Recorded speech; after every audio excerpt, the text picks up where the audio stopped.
Penyakit dan hama. Penyakitnya belum lah. Nah, perubahan iklim ini juga mempengaruhi persebaran penyakit dan hama tanaman. Peningkatan suhu dan kekeringan menciptakan kondisi yang lebih baik untuk pertumbuhan dan penyebaran penyakit. Jadi hamanya makin banyak karena lahan kita makin kering dan suhunya makin panas. Lalu ketidakpastian cuaca. Kayak ada hujan atau panas berkepanjangan atau hujan yang tidak reda-reda. Nah, saya highlight dari apa yang saya tadi sampaikan. Kondisi sekarang, produktivitas kita menurun. Kebutuhan kakao itu meningkat. Saya buktinya, saya rebutan atau harus menunggu PO kalau mau order biji kakao. Saya, itu apa? pre-order. Jadi harus ngomong 2 minggu sebelumnya atau bisa 1 bulan sebelumnya untuk dapetin biji kakao. Jadi betapa masa kita nggak akan ada produksi selama waktu itu ketika proses tumbuh gitu, karena saking rebutannya. Lalu yang ketiga, perubahan iklim berpengaruh terhadap pertanian kakao. Benar-benar nih Bapak Ibu. Jadi apa yang bisa kita kaitkan di sini? Demand-nya atau kebutuhannya banyak, tapi barangnya nggak ada. Bikin apa Pak? Mahal. Itu sebenarnya kesempatan bagi petani yang mau mulai dari sekarang. Karena kondisi di 5 tahun ke depan itu kayak udah jadi berlian gitu, jadi rebutan. Padahal kan kakao itu baru bisa dipanen setelah 2 tahun. Kalau Bapak Ibu baru mulai 2 tahun yang akan datang, wah, yang iya terlambat. Jadi yang masih punya lahan, yang masih kakaonya tidak dirawat, mulai sekarang dirawat Pak. Prediksinya tuh 2 sekarang aja, bukan 2 sampai 5 tahun. Itu beneran rebutan Pak. Kapasitas produksi IKM ya, IKM teman-teman saya pintu bar itu mulai dari 100 kilo sampai 5 ton per bulan. Kebutuhannya biji kakao per satu industri kecil itu.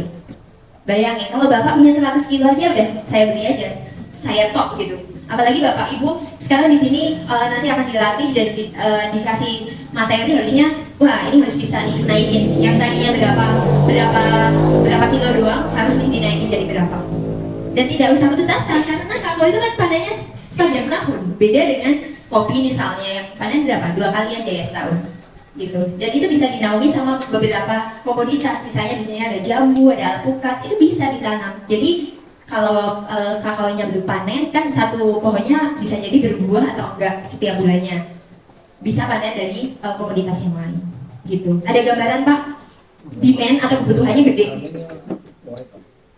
Produknya nggak ada, jadinya mahal. Tapi challenge-nya adalah perubahan iklim ini. Jadi kita harus ngapain gitu? Next.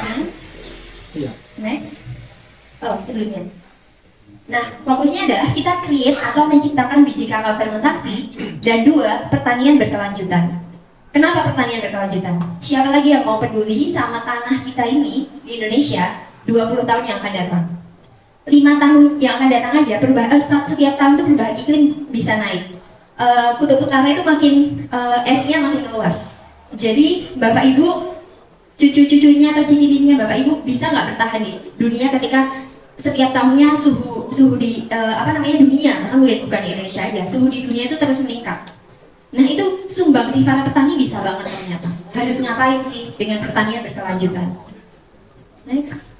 Tadi ada Prof nyampaikan kenapa harus biji fermentasi. Pertama dari rasa. Yang rasanya akan beda tadi ya, flat, dan juga ada rasa hint dari beberapa penaunya, ada fruitynya dan nantinya. Yang kedua aromanya biji kakao fermentasi itu udah kerasa asam dan coklat, tapi kalau yang non fermentasi hanya flat. Lalu harganya bisa 2 kali lipat.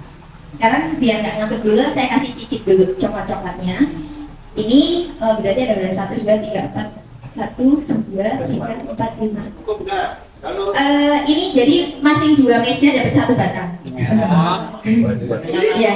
Kalau enggak nanti diplok sendiri. 2 meja ini dapat 1 batang. 2 meja 1 batang. Iya. Ini 1, 2. Almond and berry. Ya, ada yang rasa almond berry. Saya pinjam dulu ya Pak. Jadi di sini ada apa namanya? Brand saya namanya Nikoa. Yang kedua ini Solid Energy, itu karena kita ngembangin buat ngeboost energi. Ini ada almond and berry, ini berarti kandungan di dalamnya Nah, yang Bapak Ibu harus perhatikan adalah ini, bagian bawahnya 70% dark coklat atau 50% matcha dan lain sebagainya. Boleh sekarang dicoba. Atau gimana ya Pak? Iya benar boleh. Panas kan suhunya panas ya? Iya. Ini pakainya white coklat. Jadi white coklat itu dari kakao butter. Pernah tahu kakao butter? Enggak ya? Coklat itu Pak, kalau diperes setelah di Minyak. Iya, minyaknya. Jadi setelah diperes itu ternyata ada minyaknya yang warnanya putih. Jadi kalau ada yang bilang coklat putih, itu sebenarnya dari kakao butternya atau dari minyaknya. Itu yang paling mahal di kakao. Di biji kakao itu, kakao butternya bisa sampai 250 kilo. Powdernya, istilahnya kayak ampasnya. Dia akan diambil berapa kakao butternya dari si itu. Makanya kakao powder, kalau yang diperes banget sampai kakao butternya hilang ya, dia akan kayak ampas aja. Gimana? Ada yang mau komen lagi? Terima kasih Assalamualaikum warahmatullahi wabarakatuh. Saya Sidin dari Desa Kamja, Kecamatan Bantarsari, Cilacap. Nama saya Bapak siapa Bantul? Badul Muxin. Kayaknya pernah ikut Anda? Nah, belum. Oh, Mohon maaf, di sini saya berdiri bukan saya hadir bukan sebagai petani kakao, tapi ingin tahu banyak siapa yang tertarik untuk ikut-ikutan jadi petani kakao.